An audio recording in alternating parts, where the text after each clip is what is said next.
it's Timmy B, Princey D, Fight Insight. Yeah, that's right. Hello, Fight Insight fans, listeners, Yes. viewers. Today we have a wicked podcast for you guys. First of all, we're gonna be talking about UFC 261. We're gonna be talking about the new Tough season. And also for our Fight on Site, we will be having the Ultimate Fighter edition. And before we do any of that, we've got a very special guest. Like Tim's got all smiles on his face. Tim, take it away. Yes. Take it away. This is awesome, guys. So our guest today is a former title challenger in the UFC women's bantamweight division, 19 professional fights, including 13 in the UFC. She was a competitor in the legendary Tough Season 18, Team Rousey versus Team Tate, and holds victories over the likes of Irene Aldana, Roxanne Modafferi, Betch Correia, Ashley Evans-Smith, Misha Tate, and a performance of the night submission victory over Jessica Andrade. Please welcome one half of Team Rock NATO from Colorado Springs, Colorado, Raquel "Rocky" Pennington. Raquel. Hey. All right, you know what? I've always wanted to do this. I'm going to do it, man. Raquel, Rocky Pennington. Oh man, I like it. Rocky, you know what? That I've always wanted to do that. Like, you're the first UFC I've called out. I'm actually like part-time ring announcer too, and so there you go. He's not. No, he's not. Rocky. He's not. Come on, man. All right. Yeah, he's done it at some house shows. I'll give him that. But this is the first time it's legit. So, like a first time calling out a UFC fighter. So there you go. Right. So this is big time for me. So love it. Yeah. So thank you so much for joining us, Rocky. This is amazing. We really appreciate the time that you're giving to us. Thank you so much. Yeah. Thanks for having me. The first thing we wanted to ask you or talk to you about was your last fight that you had was some time ago. But when you did that fight, it was like a different Rocky, unless I'm mistaken. I mean, you were super aggressive. Your clinch was crazy. Everything was working. Like it was amazing fight. It was great. How were you feeling in that fight? Like, were you working on those things or what was that? Honestly, yeah. I mean, I kind of went back to the drawing board. I've kind of reset, and I just really had to find my passion, find the fun in it again. I think just given the strange times that we're in with COVID and stuff, and COVID hitting during that time, I called and I pretty much had a 4-week fight camp. So the main focus was just getting the weight off. And then, we just worked on the tools that I already have and was just sharpening them. And I mean, I have a huge toolbox filled with tools. I just have yet to like truly use them. Like I've had an issue majority of my career taking the athlete from the gym into the octagon. And I mean, people keep getting glimpses of it. And I've had some amazing fights where it's out there and stuff, but they're the ones that get all. And so for me, like I said, I mean, it was just kind of bringing back those emotions. It's been a rough couple years just trying to come back ever since my long layoff after the Misha Tate fight. Mm-hmm. And, sustaining injuries, undergoing major surgeries, developing medical issues. Like it's just been one thing after another. And so to take that time and kind of get rid of those frustrations and kind of reset and force myself into the uncomfortable with like emotionally and mentally. I think that fight helped to show a lot, but I mean, again, that was still just a glimpse, but that's like where I want to be to the next step. So it's a dangerous glimpse though, because it was a really good performance. Like I was cheering like crazy, Rocky. Like I've been a fan of yours since that Tough season that you were on. And so to see like some of the ups and downs that we've seen with you, but that last fight was so crazy. It was awesome. Thanks. Hey, Rocky, I'll let you know now, like before this podcast, Tim was sweating buckets. He was like, oh my gosh, she's coming. She's coming, man. She's coming. I was. Oh my gosh, here we go. But Rocky, so let me ask you, so how did it feel like fighting without a crowd? How was that? So the Ultimate Fighter came into play. I mean, it pretty much felt like a show.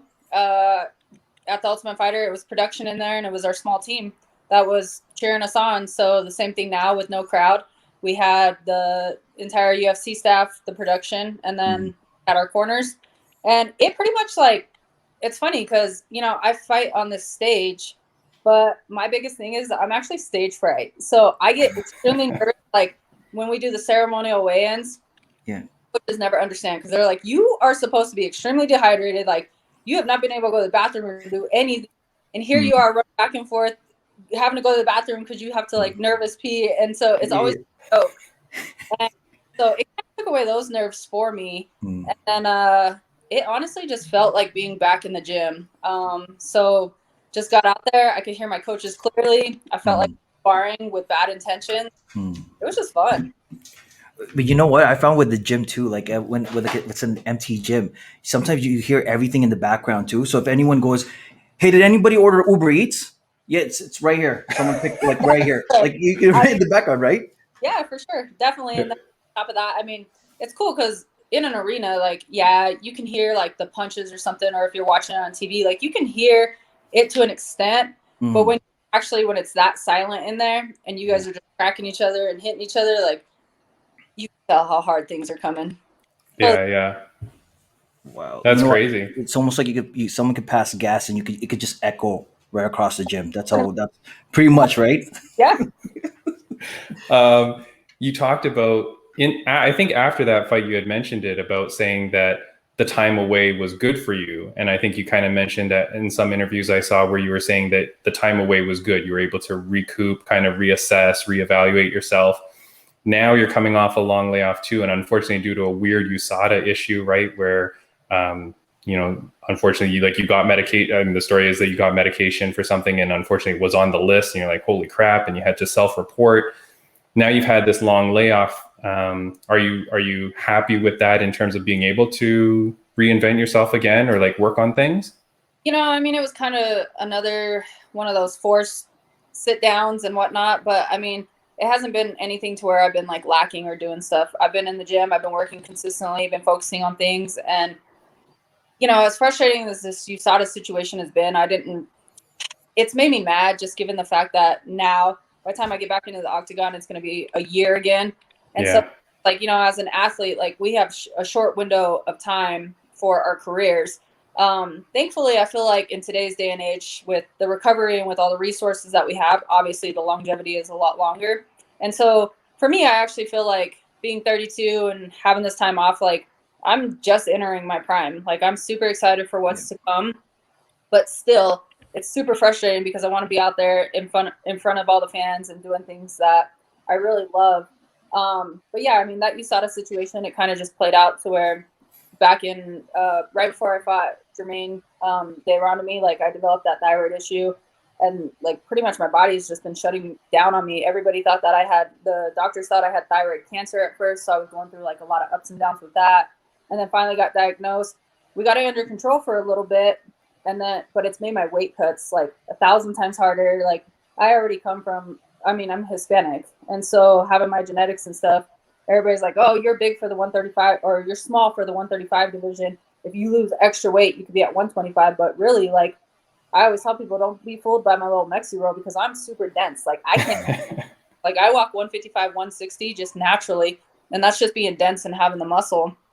So yeah, I mean, I started having issues again with my thyroid and my body just like really fluctuating, my adrenal glands, like all kinds of stuff going on. And so I seen a hormone specialist and, I've seen multiple doctors, UFC, USADA, they know my history with this whole thing. And the doctor pretty much put me on some medicine to kind of get my body to understand that it should naturally produce that because I'm super estrogen dominant and I produce like zero testosterone, which doesn't help. So we were just pretty much trying to balance my body. And then she put me, from what I understood originally, I was supposed to be on like a very small dose of testosterone, like 5 milligrams or something like that, just to get my body to understand it's supposed to produce that.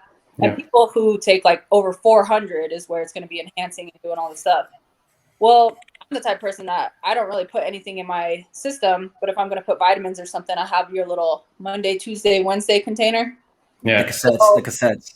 Yeah, so I had all my stuff in there, and then when it came to the day that I needed to refill it, I was putting all my vitamins in there and stuff, and then I grabbed the two medication and put them in there, took my stuff. I was having some coffee, and then I was looking at the bottle, and I was like, this doesn't say testosterone on it. So I ended up Googling it, and as soon as I Googled it, the first thing that popped up was, it said banned with WADA and USADA. So of course, because I have no bad intentions, so I called UFC right away and I said, hey, like, I think that I need to get a TUE for this, because here's the deal. And like I said, I mean, they've known my history. And so they were like, okay, but we don't think you're going to get approved. And so that's the frustrating part. Like, what is the TUE program for? And then it's just like,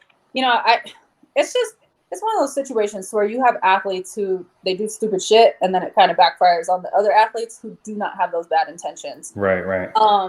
So pretty much came down to that. I talked to the attorney and stuff, and it was just like, well, basically you have to self-report, and was super frustrating because it's like, you guys know what's going on. So then I spoke with USADA, and it went under this investigation. Somebody came out to drug test me right away, and then I got drug tested once a week for weeks, and like, obviously, like, a small dose showed up in my system of one substance and show up. So it was like, they were like, this seems like bullshit medication pretty much. And then the following week when they came out and tested, it was already gone from my system. And so, because I quit taking it. And then pretty much I basically got good credit because of the fact that I self-submitted. And they talked to the doctors. They seen my whole medical history. There was all the blood work, like, everything played out. And so, of course, I mean, them doing their jobs and stuff, like, they gave me the retroactive suspension, which was extremely annoying. But it was even more annoying having to, like, announce it to the public about a personal situation that I got to go through, to where I'm just trying to be healthy. And in reality, that 7-keto DHEA or whatever it is, like, considered a fat burner. So like, what, I'm gonna sweat more? Wow. But the other effect is it increases the activity of the thyroid, is why I was taking it. So then, I mean, obviously we just got to take things as they come, and I had to deal with all that. And so now everybody, as soon as it's a USADA violation or the way that they classify certain substances, so now it became, oh, you're a doper, you're this, you're that. And it's just interesting how it all works out. But you know what, Rocky, whatever. Listen, there's a brand new Rocky coming into town. UFC's not ready. All right. They're not ready for the new arsenal. And you're keeping it quiet, because once you step in there, knockouts, chokeouts, you name it. It's going to be, the win streaks is just to pop all the way up. So that's what we gotta hype that up. Everyone in Toronto, Canada, all the Filipinos, all my titas and my titos, I'm telling you, we're gonna big you up. All right. That's how we're gonna run this. Okay. I love it. I love your enthusiasm. That's it, Rocky. That's how we do it up in here. So Rocky, you know what? Let's ask. Any fight news? What do you got for us? Yeah, so I'm actually supposed to fight June 12th. Okay. Oh, So basically a week earlier than a year of being out. So awesome. And do we know the opponent? Are you allowed to say? yeah, I can't really pronounce her name though. So it's I don't know if it's Pani or Pani Kiazad or however you say it, but I think her nickname is like the Raging Panda or something. Oh, Yeah. okay. You know what? That's like, I mean, obviously I have big goals. I've been out for a year. Like, I want to climb to the top. Currently, because of the whole USADA violation, I'm taken out of the rankings. But before that, I'm ranked 4th in the world. And so, I mean, obviously I want another shot at the world title, and that's the ultimate goal. And so anybody above me is where I want to go. And during this time off, like, I've seen a lot of interviews from her where she keeps calling me out. I've seen crap from Aspen Ladd, and Aspen's ranked above me. So I asked for the Aspen fight, and they said she wouldn't be ready until August. And I was like, well, you know what? Like, I want to get back in there and get active. Yeah. So I don't care if you're ranked 1st. I don't care if you're a champion. I don't care if you're ranked 50th. Like, everybody brings a different challenge to the table, and everybody's in the UFC for a reason. I love challenges, so send them my way. And so then that's pretty much what I said. And they were like, all right, well, how about her? I said, boom, done. Like, just, that's going to be my payday, and I'm going to go out there and have fun and show some more stuff. That's right. And get back on those rankings, because you're right, Rocky. When I was prepping for this interview and, like, talking to you and following you all along, when I was prepping, like, the intro that I did for you, at first I was like, she's ranked 4th, right? And I knew that. And then I started looking. And then when I went to UFC, I saw that you weren't there. And I'm like, wait a second. And then you look at some of the names that I just rhymed off of the wins that you've had. And recently too, they're all up there. And I'm like, how does this make sense? So it's just because of the violation. They have to do that. Okay. So then hopefully then after the next win, then you just regain your spot, or at least they put you somewhere back up there. Yeah. Yeah. Now, like, I reached out to them, and from what they said, I'll be put right back in there. So Yeah. Okay, awesome. And then, so you've got this fight coming up, which is awesome, and good luck to you. Thank you. Misha Tate's return. We haven't talked about it on the podcast, but I mean, you fought her in her, what was the retirement fight, did a great job there, beat her. Now she's coming back. I don't know if you guys are friends or anything from the show. Like, I always kind of got the sense that you guys were somewhat friendly.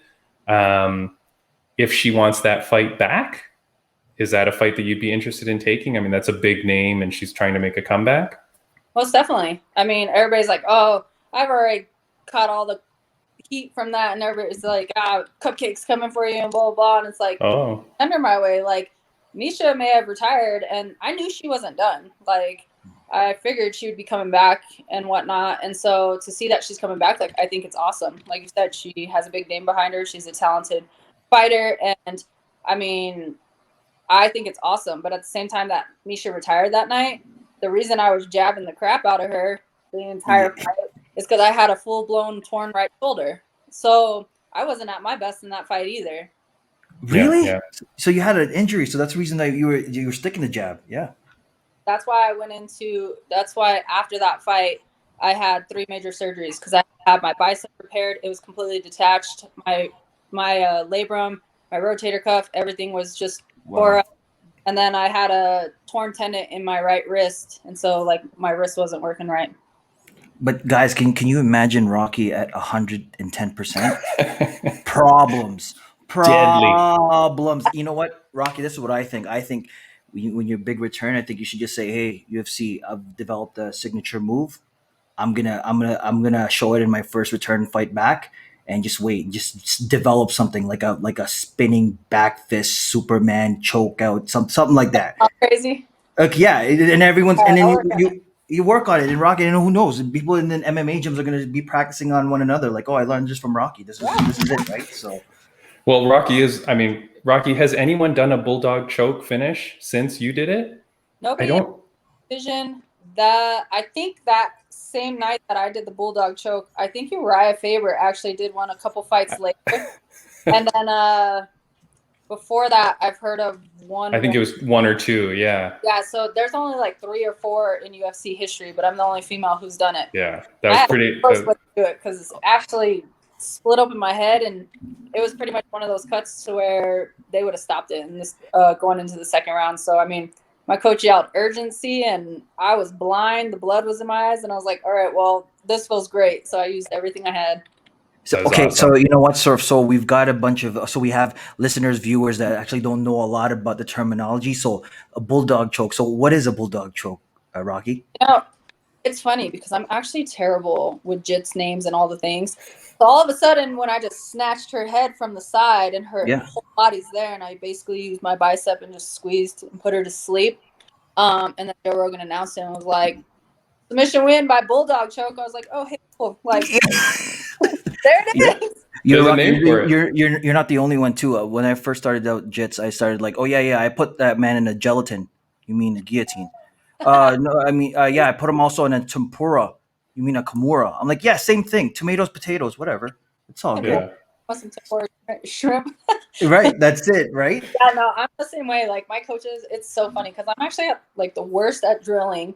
I've been doing this for years, and then the same thing with names and in anything. And they're like, all right, let's do this, and I'm like, and they're like, you don't remember. And I'm like, I'm a visual person. Can I see that again? So they'll show me. But Rocky, but this is what you do. You should start writing stuff on your hand. Be like, yeah, that's the one. Right there. That's all you do. Just have it all written. You're like, yeah. So we're gonna go with the tempura order A, please.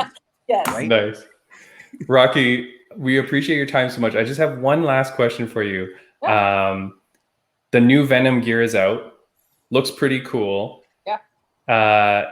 One question is, have you got any yet? I wonder, like, do you get stuff yet, or you got to wait until you're fighting? No, the Venom gear comes with, like, that's considered our fight week and our. Oh, okay.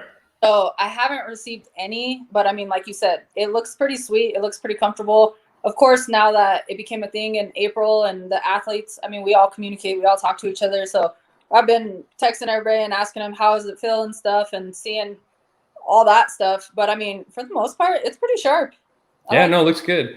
Now, what I do want to ask you is the last time you fought, and I swear it might have been the last time I've seen it, you had that rainbow lettering that they allowed you to do. Has there been any word that you'd be able to have rainbow lettering with the Venom stuff? So I'm not sure. I know with that one, like I reached out to Dana on that and was just like, it was Pride Month, and obviously Tisha and I were fighting on the same card, so it was like this whole ordeal, and it was just like super unique for that, because I mean, we represent something and whatnot, and like the LGBTQ community always reaches out and whatnot, and so I reached out, and I mean, there's certain athletes who get certain things, camo shorts or certain things on their shorts, or kind of just difference, and it was just like, I think this is a really awesome opportunity, so I went and see why. And so when they did it, I mean, it's super cool. I have that shirt upstairs, and I don't even want to wear it anymore. Like, I actually just kind of want to frame it. And I was talking about that the other night with my mom, because she was just like, I really wish I would have ordered one of those. And she's like, can I just have your shirt? Because she's always trying to take my stuff. Yeah. Like, can I have your shirt? And I was like, no, you do not get that, because she just walked out of my house with all my New York stuff from the Misha Tate fight. And so I was like, happy Mother's Day, like, feel special. And she's like, I'll try back in a few months, and it's not happening. But then I was like, oh, you know what? I wonder how the color system actually works. Because I know Reebok worked with whatever country you represented, and those are the colors you got. So I wonder how the color system with Venom works, if it's the same thing, or you know what I mean? Like, I don't know. So once my fight comes around and I gain all that information and stuff, I'll see what I can make happen that's more unique to who I am. No, that's awesome. It looked really good, and it was such a cool night for both you and Tisha to have it together. So yeah. Hey, Rocky, you know what? This is gonna be a first time for everything. Let's do some call outs. Let's call them out, Rocky. So you're making a comeback, right? Let's call them out. Who are you gonna call out? So you're making a comeback. You're making a return. What are we looking out for? Who are you calling out from every up and down? Let's go. Let's call them out. Who can get it? Who can get it? Anybody. Like I said, I don't care who you are, what your ranks. Like, if we haven't faced each other, I want your challenge. If we faced each other, like, hey, we can throw it back. If I lost to you before I fought Misha and went on to my layoff, I was doing my revenge tour and coming back into that. And I mean, obviously my ultimate goal is the world title, and there's a whole story behind that one for me, as far as the broken leg and feeling really rushed back into that and having the nerve damage. So, and you know, I feel like I did not get enough credit for that, given the fact that minus Valentina, I was the first girl to go 5 rounds with Amanda. That's right. I was injured. Like, I've never been in a fight where I felt that injury, because she kicked exactly where I broke my leg, and I sustained major nerve damage before that from the accident, barely avoided amputation, and I came back way too soon, and I definitely felt it. She kicked it, and I fell, and it took everything I had to stand back up. So it's just like, that one's itching. Like, I have a goal to go out there, put on a performance in June, hopefully get another fight in August, and I would love a world title shot by the end of the year. That's where I'm at. That's it. So guys, so Rocky's comeback will be announced as the Revenge Tour. Whoever can get it can get it. All right, Revenge Tour. That's what it is. We gotta hype it up. It's a Revenge Tour, and everyone's getting a first seat. First class seat will be sitting front row, center. Whoever can get it, line up. You guys are gonna catch. You can get free T-shirts, signed CDs. UFC guys, Rocky's coming back. Watch out, Revenge Tour. That's it. That's how it is. Buy the CDs and T-shirts and everything. Yeah, it's like almost every podcast he starts making promises of things that like we have no money for. So I don't know what he's doing. Raquel, thank you so much for joining us. I know we kept you longer than we said we would, but I appreciate this so much. Thank you so much for coming on our podcast. You're our first female guest ever, and our first female UFC fighter, of course. So really amazing. It was an honor. And not only that, the first ever call-outs. Rocky got the first call-outs. There you go. First call-outs. There you go. The first one. So thank you. I love it. Yeah, that's right. Is there anything you want to say before you go, Rocky? Yeah, you know, I mean, first and foremost, it was great talking to you guys. I enjoyed it. So thanks for having me on. And, you know, I just always want to give a shout out to my family and my close friends. my coaching staff, and all the ones who stand beside me, all my amazing sponsors, and then the true fans that are out there. You know, I mean, I'm sitting here on platforms where I'm inspiring people and doing that stuff, but people don't understand that I'm just as inspired by being able to touch anybody's lives or the stories that are shared back with me and the different things. So it only motivates me to continue to be better and push on with this journey. You're very well spoken, Raquel. You have a great future ahead of you. We're big fans, and thank you so much for coming on. I appreciate it. Thanks so much. Have a wonderful day, and good luck with the training. Thank you. All right. That is amazing. Oh, all right. How cool is that? That's awesome. Man, that is so awesome. I can't believe that she was on. Yeah, amazing. Guys, you know, we're so happy to have her on. We had Sam Alvey before. We've got some big things lined up. Prince, tell them where people should be following us in case this is your first time seeing us. Okay, guys, so you can follow us at YouTube, so Fight Insight Podcast.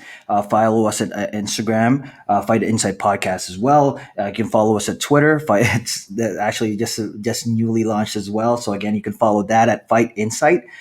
TikTok, Fight Insight Podcast as well. And also, you can, if you want to email us, you can email us at fightinsightpod@gmail.com if you want to be a guest, if you want to follow, if you want also just want, inquiries, just send us off an email. So so you can, and also Spotify Fight Insight Podcast. Just wanted to add that one bit, right? And we're on a bunch of sites that we don't even know where they are, but we're on a bunch of sites. Wherever you get your podcasts, we should be there. But go follow us and subscribe on YouTube, please. We're also in Pinterest too, Tim. Yeah, good. Are you serious? No, we're not. No, we're not. I'm just kidding. If you're new to the podcast, one of the episodes that you should definitely check out is the Calf Kicks 101 episode with our buddy, Dr. Demetrius Stavros. That was an episode that was amazing. It talked all about calf kicks and the damage it could do. And then at UFC 261, we saw it all go down, and it was the most brutal stuff we've ever seen. And so, Prince, I thought that today what we should do is have Dr. Jim back. Oh! Hey, what's going on, boys? How's it going, gentlemen? Oh, my goodness. Our buddy is back. Princey D, Timmy B, how's it going? How's it going, man? How are you? Can I cry now, man? Sure, yeah. Queen Jim, man. So happy to see you guys. Tim, this was a surprise, eh? I know. I didn't tell you. But so what happened was, right? We've been watching, the UFC ever since Dr. Jim came on. I swear to God, UFC fighters were watching our podcast. Our numbers don't show it, but they must have been watching it somehow because they've been getting used more and more. And no better example of it than on Saturday, the Smith fight. Jimmy Crute and Anthony Smith Lionheart. And I have the photo here, man. Holy moly, this was a bad one. And I put it up there, and I had said during as the fights are going on, I posted this. And it looks like Lionheart Smith watched our podcast with Dr. Jim because, man, it was such a bad leg kick. And Jim, I mean, we're going to have you back on for other things, of course. And we actually have Dr. Jim scheduled to come on in a few weeks, in a month maybe, to talk about CTE. So stay tuned for that. But Jim, man, that kick. Oh, it's just deadly. And it did exactly what we talked about the last time that I was here. There's an interview. Jimmy Crute, after the fight, was saying his leg was completely dead, numb. He couldn't lift it. He couldn't move it. And the motor control of that nerve was completely absent when he made his way to the corner or to his seat. And the doctors came out. They took a look at the leg. He couldn't dorsiflex, so he couldn't lift the foot up. He couldn't evert it. He couldn't move the foot out. His ankle just rolled out right underneath him. The nerve was completely shut down. Crazy, right? Yeah. I mean, I've never seen it ever as bad as that, and as exactly as you described it, Jim. It was dead leg was a dead leg. That's the worst I've seen. I mean, like you and I, Princey D, I know all of us, we love the UFC. We love watching MMA fights and Muay Thai and all that. But that is the worst I've seen where the leg is completely gone non-functional. That's essentially what happened to the leg. And I understand, like, you know, he was upset that they called the fight and you want to keep going, but you can't fight on a leg like that. He has no control of the ankle at that point. You know, roll the ankle, break a leg, like. That was his adrenaline going. I mean, he couldn't have realized it was that bad. I'll tell you what. I don't think his corner realized it was that bad either. I mean, because at the end of that fight, at the end of the first round, it was all on the ground. So the commentators knew, and remember, the commentators have the benefit of replay at their desk, because they'll yell back to the desk or whatever it is, and they'll say, "Hey, get us the replays," whatever, because that's where they'll understand where someone got cut or where someone got hit bad, right? They'll be able to go back and watch it as the fight is still going on. Crute's corner had no idea, I think, that his foot was that bad, because when the round ended, I was expecting, I mean, because we're hearing it, I was expecting Crute's corner to run out and help him to the stool, but they almost did it. They just let him walk back. Yeah, and you could see he had, as he was walking back, he had what we had talked about before. He had the drop foot. He couldn't elevate his foot. It was flopping down like a flipper. He had no control over that muscle. It was completely shot. So perfectly placed. It must have been a considerable amount of force, that blood force trauma, and it shut the nerve down. He couldn't fight after that. Yeah, no, it was crazy. One of the funny things, Prince, was I don't know if you saw this, but this was our guest Sam Alvey tweeted, like, this was like right during as it was happening, but he tweeted out, "Note to self: don't ever kick again." Right? Like, or sorry, this was after the Chris Weidman. Yeah, but like. Yeah. I mean, but people were tweeting, right, about these kicks and how damaging they were. I mean, oof. Yeah. That Weidman break too. That's, I mean, talk about, you know, terrible irony. It happened to Anderson Silva when he fought Weidman before, and it's the exact same break. It's a tibia fibular shaft break. The way that, like those bones, they're long bones, right? So they're designed for compressive force. They're very good at compressing. Like you could take a sheet of paper, roll it into a cylinder, and stick a brick on it. What they don't like are shear forces. They don't like being bent. And if you see the way that it was blocked, it was almost identical to what happened with Silva. Hit pretty much right below the knee. With, in this case, Hall's leg was planted, so it was solid. Yeah. And he leaned into it. Exactly. So and then you can see that leg, the bones just did this, and then the rest is history. But he had the same surgery that Anderson Silva had, it's called an intramedullary nail. It's essentially a rod that goes right through the shaft of the tibia with screws above and below to hold it in place. So exactly the same like Silva, just, you know, crazy twist of fate that would have happened to him. But I anticipate he'll be back, though, just like Silva was. He'll be back. You're with that kind of surgery, you're on your feet almost right away. It takes time to heal. He said he walked today. Yeah. He actually, they mentioned that he'll be back. It was a successful procedure, so he'll be back in like 6 to 12 months. That's what they said, the time frame. So that's about the time that it's going to take. But with the way that those things are designed, the screws above and below, they're bearing the weight.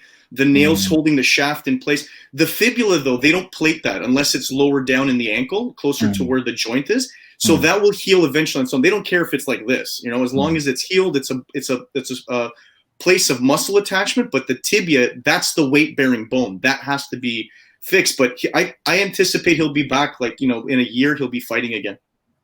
But the mental. 100%. The mental, right? Yeah. Like, I mean, like Sam Alvey's joking, "Don't ever kick again." Other UFC fighters were like making the same kind of joke or same kind of comments, but man, that's gotta be in your head from then on, right? Yeah. But Tim, guys, I bet you $1 million people that were watching the fight, every kick that was thrown in that card. Oh, okay, be easy, be easy, easy. Take your time, right? So yeah. But that was crazy. As soon as that happened, it was like, oh man, like it was just one of those things where, yeah, you feel for the guy. But, you know, and speaking of which, you talk about the psychological. I mean, tell me if I'm wrong, but I don't think Anderson Silva was the same fighter after he came back from that leg break. I just don't feel like he had the same intensity. And I mean, I anticipate maybe there'd be some reluctance to throw those kicks afterwards, but you know, it was a tough situation for Weidman to be in. Yeah, that's scary, man. And especially when you think about his career leading up to this point now, right? He's been on a bit of a slide, been on some bad breaks, right? This fight coming up against Hall was an interesting fight because he had the win over Hall before. Hall's kind of on the upwards trajectory as well. So it was a good fight for him because when you talk about the mental game, he kind of had that mental positivity of having a win over Hall. Yeah. Right. So he probably was riding that a little bit, even though his last few stumbles. And then it was going to be an interesting fight. And then now this happens. I don't know where you go after that. I mean, Hall, man, we could spend a whole podcast talking about the way that Hall represents himself as a martial artist and how he presents. You know, he is such an honorable guy. You saw the way that he knelt down and was like very stoic, and in the interviews after, it's all support and all love. And he was even saying, hey, Chris Weidman, whenever you want to have the fight again, I don't care where I am in my career, what rank I am, I will give you that fight back. Like, just a great guy. But, I don't know, man. I don't know how you come back from something like that. That is freaky. Yeah, well, even Hall, I mean, after the fight, like, you could see he was so distraught. Like, he didn't want that to end that way. And I mean, when he checked the kick, it was just like a regular check. Like, you know, I just checked the kick, and then the person to have that type of injury. When I saw it, honestly, like, my internet was so bad, it was laggy. So I only saw Chris being wheeled down in a stretcher like this, and then pointing out to the sky. I go, what happened? And Hall's in there, he's got his head down. I go, I wonder what happened. And then someone texted me, they're like, did you see that kick? I'm like, yeah, like, I saw that kick. Yeah, Rose threw a really nice kick. That was amazing. That was a crazy knockout. And then later on, I'm like, oh my God. Yeah. Just crazy. And you consider, too, here's the other crazy thing. These guys train their legs repeatedly over and over and over again.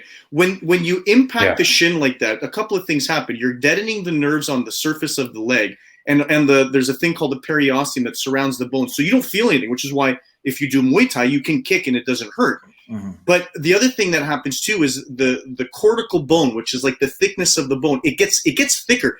If you look at the x-rays, so I saw the x-rays that Weidman had put up. I think he tweeted out the x-rays pre and post surgery. Mm-hmm. They're thick bones from repeated impacts over and over and over again. So you got to think to yourself, like, where was the mechanism? Like, what happened? It's possible in some instances. Like, I don't know if you remember a few years ago, there was that NCAA basketball player that came down and the same kind of fracture happened to his leg.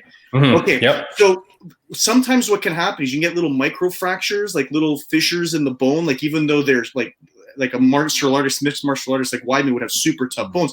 You know, even the slightest weak point in that sort of a bone with that type of impact with the force that he was kicking. And you saw that kick, man. The way that he threw that, like, force, tons of force. And then it hit it. And then he hit the leg. And then sure enough, the leg was broken. So, you know, there may have been some pre-existing micro trauma that could have predisposed him to it. But their legs the bones are built thick because of repeated impacts over and over and over. But the odds of that happening, Jim. Yeah. Next to impossible. Exactly. I'll tell you, our Instagram was blowing up, Prince, with people going, this proves we live in the Matrix. Like, there's no way that this kind of thing happens. Like, that's like going out and getting struck by lightning like 15 times in a row. You know, like, it's worse than getting struck twice. It's like impossible. I don't know. It's crazy. So to all the new viewers that are here because of Raquel Pennington, hello. And this is the kind of stuff you get on our podcast. So Dr. Jim is awesome. He's one of our guests. He's going to be a regular guest. Go check out his old podcast, the Calf Kicks 101. Jim, you can stay on with us now, right? For a little bit more. Oh, yeah, I got some time. You're not going anywhere, Jim. Like, we've got a fight on site. You gotta best friends. We gotta have you doing the sound effects and everything. So you're not going anywhere. I'm in. You know, I'm gonna make up for last time. I know I got some heat for not really making the sound effects were pretty weak last time. I got to make up for it. So I'm in. The last seconds of it too, you were like, "Whoa!" I'm like, Jim's really getting into this. He was like, "Whoa, right?"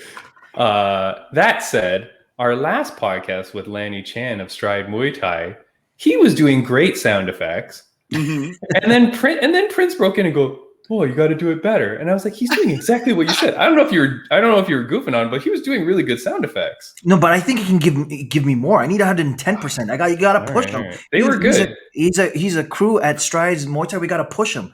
And I felt like and actually after that, he's just like, "Oh yeah, you want more?" And he was like, "Oh yeah, player." So. Rocky Pennington, Jim, you're a big fan of hers, obviously, right? Yeah, I was great. It was a great interview, guys. That was fantastic. She's amazing, man. She's so cool, man, and I can't believe she came on. Jim, these people have no clue how small we are. That's the thing. Somehow they think that we're a lot. No, you're small now. I'm guaranteeing you guys, with the content that you guys have, the personalities that you guys have, watch what happens. Your numbers are going to blow up. I'll tell you, I'm not positive. I'm not gonna lie. I was pretty starstruck in that interview though, because she's been one of my favorite fighters of all time. Like, you know, the fights that she's had have been amazing. But so she was on Tough, and I thought we have so many things that we always want to talk about every week, and then we skip through them because we don't have time. But she's a fighter on Tough. Let's talk about this.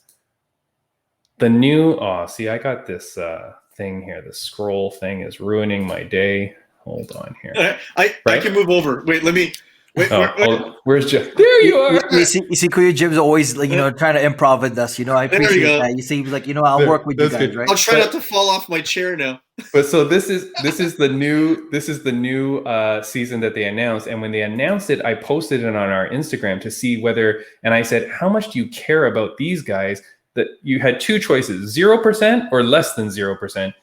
80% of our followers and the people that responded said they care less than 0% about Ortega and Volkanovski.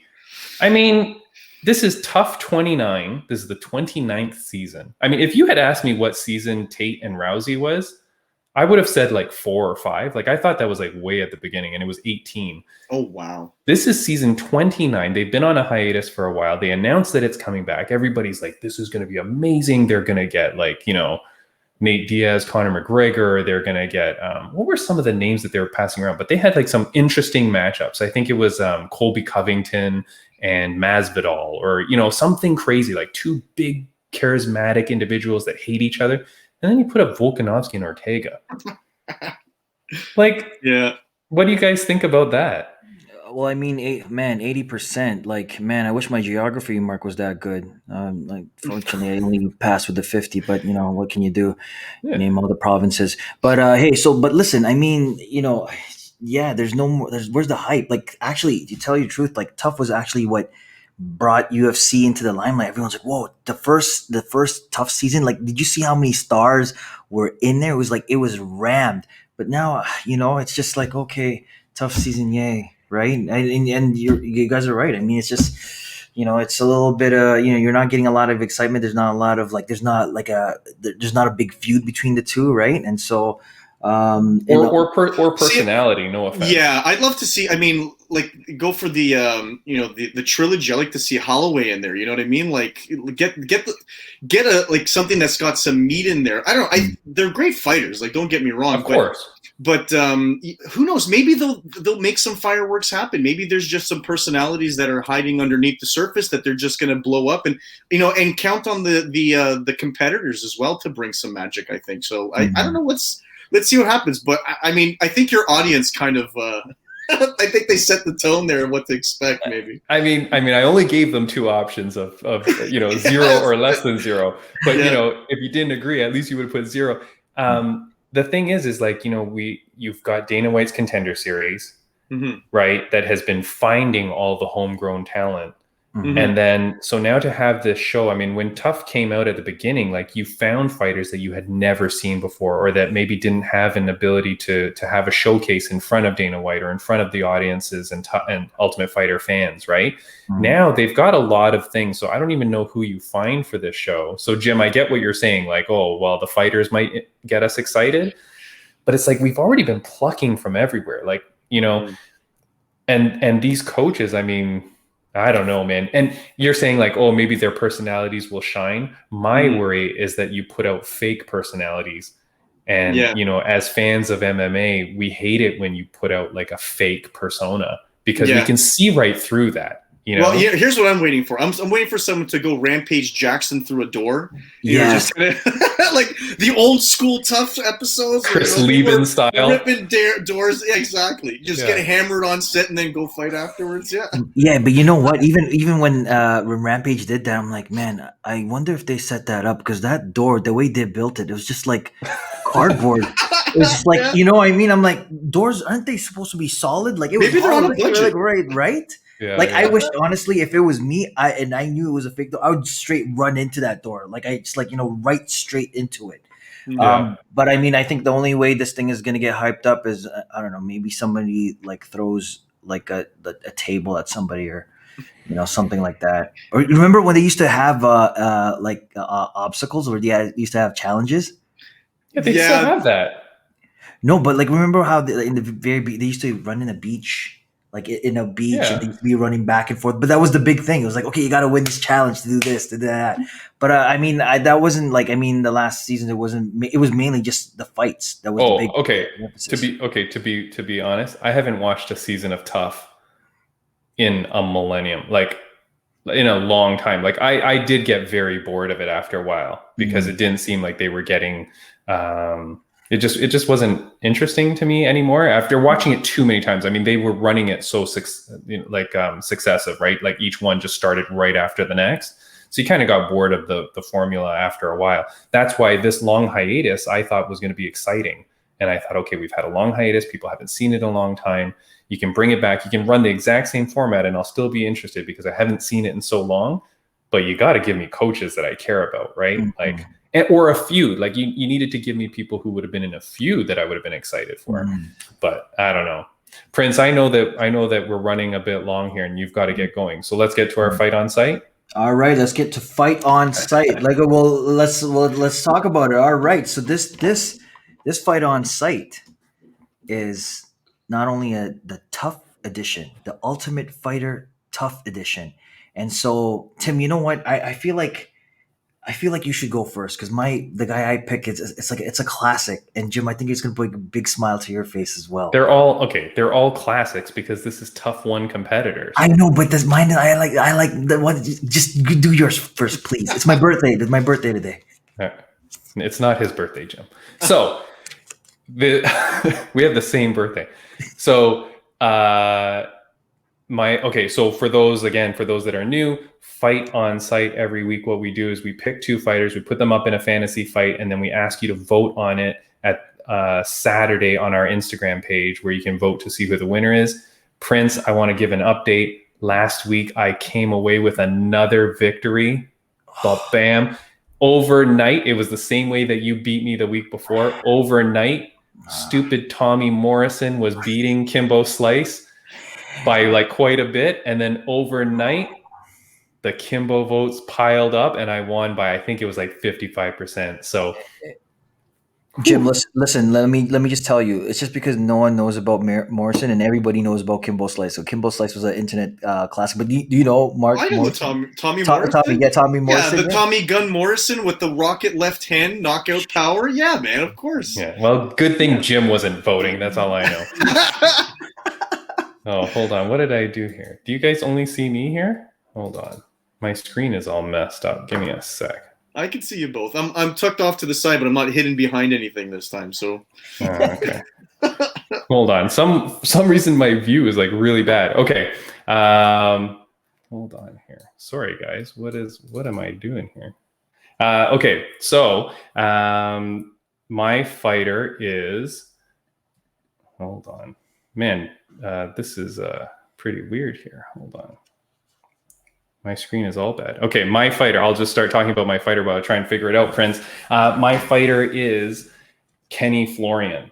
Yes, Okay. Ken Flo with the elbows, right? And the kicks, the low kicks, like soccer wind-up style low kicks. Yeah. So Kenny Florian was amazing. Oh, here we go. Okay, my screen's better now. I was panicking. Kenny Florian was from the Ultimate Fighter 1. He ended up being the finalist, lost to Diego Sanchez in the last fight, right? But he went on to have a very good career, title challenger, unfortunately never won the belt, but he was always excellent, always exciting.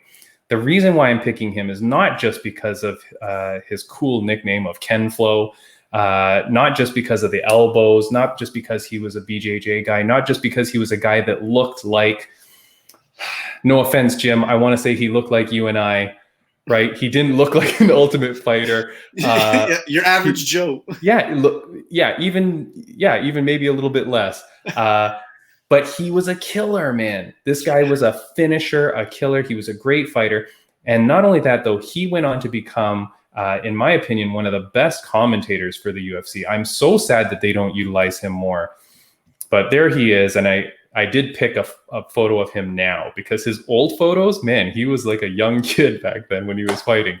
But Kenny Florian, he's my pick. He's a great commentator, went on to become a commentator for BattleBots. And now I think he's a commentator for PFL. I think he commentated the last PFL event, so good for him. He's always on like other shows for UFC and stuff like that, like other gigs he's got going on, but he's never part of the main commentating team, which I'm upset with. He's very knowledgeable. He's very well spoken. That's my pick for Ultimate Fighter Edition Fight on Sight. All right, it's my turn, baby. Here we go. Good, you're gonna love this. Do we have a picture, Tim? Yeah, of course I do. A horrible photo of your guy. Come on, man. So my guy for this tough edition is not only, but Josh Koscheck. Koscheck, yeah. Right. Look at that. Listen. So, okay. So record. So based with Josh, 28 wins, 17 wins, 5 by knockout, 5 by submission. A Division I NCAA wrestling champion. His last wins were against Mike Pierce, Matt Hughes, and this guy is the sheer aggression. You think of Josh Koscheck like, whoa, this guy is a powerhouse. And you remember him in Tough Season 1, like, whoa, this guy, like, everyone just noticed the curly blonde hair. But when he got into the ring, it's just like, bam, game over. Sheer aggression, sheer power. I remember watching Season 1. I was like, whoa, man, I want to train as strong as that guy. Like, that guy is wicked. Like, he was just sheer, even because Diego Sanchez was part of that season as well. And so, you know what? That's my pick. What do you guys think? Josh Koscheck. Woo! Throw like a classic. Like, we're talking about like Filas. These are classic like Filas. Poor Fila. Fila's like, hey, we're still making stuff over here. Yeah. Like, hi. Koscheck is amazing, man. Koscheck is, he had the look, he had the style, right? He was a guy that was an Ultimate Fighter. When we talk about how Kenny Florian didn't look like one, this guy was the Ultimate Fighter. I always just remember him. I don't know what it was about his sinuses, but I always loved when he would come out and fight. And he'd always go, like, he'd always like have some sort of weird sniffle thing, but I don't care, man. That guy was awesome. I love him. I mean, he's no Kenny Florian. Kenny Florian obviously is going to win this fight, but Jim, what do you think about this guy? I think Josh Koscheck. Josh Koscheck, phenomenal wrestler. I mean, tell me if I'm wrong, but I think the guy was like NCAA Division I wrestler. Maybe he was like national champ, but the guy, he had phenomenal takedowns, amazing wrestling. You can stay on top of the guy, great ground and pound. But for whatever reason, people love to hate on Josh Koscheck. Why? Yeah. He was such a great fighter. I don't know. Maybe there had to be a heel, right? He was 42-0, Jim, in NCAA. That's right. He was undefeated. That's right. And then, I remember the whole hype about when St. Pierre fought him and just like dominated him in the wrestling, ironically, considering that he's not even technically a wrestler. But anyhow, back to Koscheck. Phenomenal wrestler. It's a tough one, man. You got a guy who's like an amazing BJJ fighter. He's got great elbows, great kicks. I love Kenny Florian's kicks, man. He would take that little hop swing. Like when he would throw that kick, it was like he put everything down on it, right? He would hop and then he would swing the leg down. But then you got Koscheck, who, like, with the right timing, he would take you down. Like, he would just get down in there, double leg, throw you to the ground, get on top and ground and pound. It is a tough call, but I'm sorry. You're interrupting Prince's lunchtime or something. I don't know what he's doing. Sorry, we're sorry we're bothering you, Prince. No, not saving lives, taking aim, but go ahead, just you tell me. In my heart, I gotta say, I love Ken Flo. I enjoyed watching him fight. I loved the technique, and I think the Brazilian Jiu-Jitsu may be in a situation where you'd have the ground and pound. I think that would be the main factor that would be on his side, because he was a phenomenal technician on the ground. And if he can withstand the ground and pound, and even fighting off his back, he could submit guys. So I gotta go with my boy Kenny Florian. Oh man, but Well, last time you picked a fighter from the tough season, we both won. We won. Why would you I sway away know. from the equation, man? I'm trying to level things out here, man. I yeah. trying to make things even. Again, Dr. Jim knows that if he annoys me too much, he will never I'm be never on coming here back. again. I'm never coming back. Prince, do you want to do your fight insight fight simulator? All right, you got it. So listen, for our fight on site, the person I'm picking as our simulation avatar for Josh Koscheck is not only the Incredible Hulk. Have you not All used right. this sticker before? No, this is different. Listen, I've got like 500 different types of stickers. What else do you want from me, man? I've got. Oh, that's what the crinkling was, Jim. That's it. That's what that was. Listen, man, like Amazon, like my best friend. Like I've got stickers still coming on my way. Like I've got like Finding Nemo stickers coming soon. So watch out. All I right, want so Dory. I got you. That's reserved for you. Bam, Incredible Hulk. And for Kenny, we've got Iron Man mini version. The cute one, the Nintendo, the Super Mario Kart version.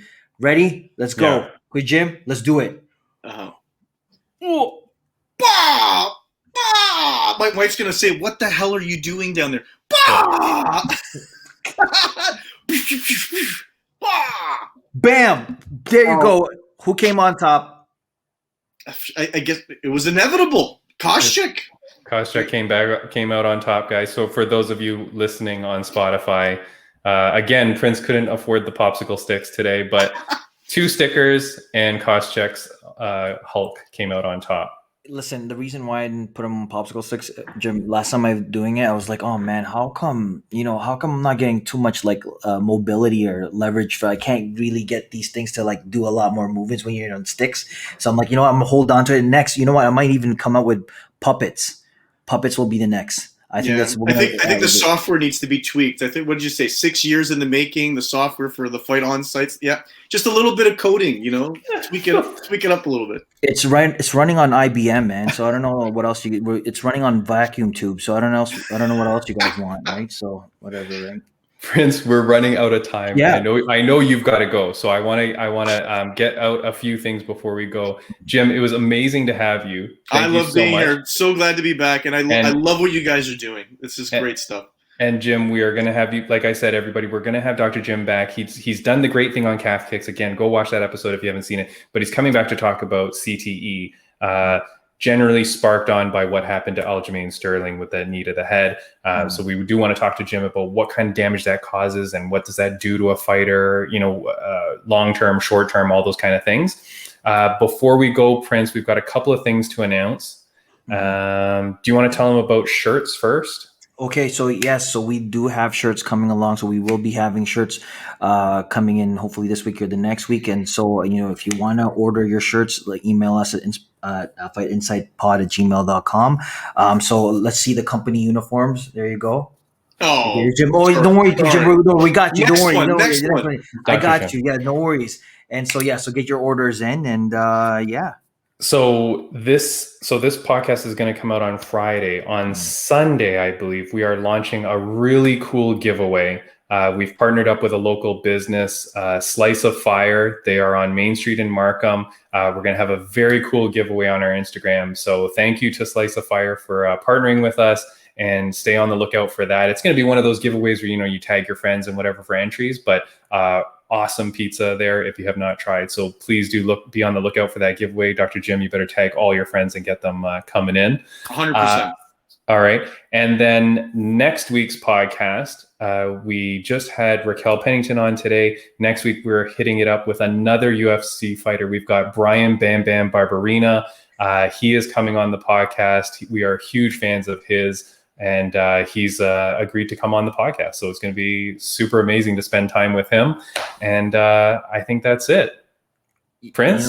Listen, guys, we're going to have just a lineup of all these UFC fighters. It's just that's the way it is. Like, it's just going to, it's just good beer lineups. And then, we're just waiting for Justin Trudeau to come in. I messaged him as well. And Jim, I actually did. And I'm still waiting for the reply. But zero replies from Justin Trudeau.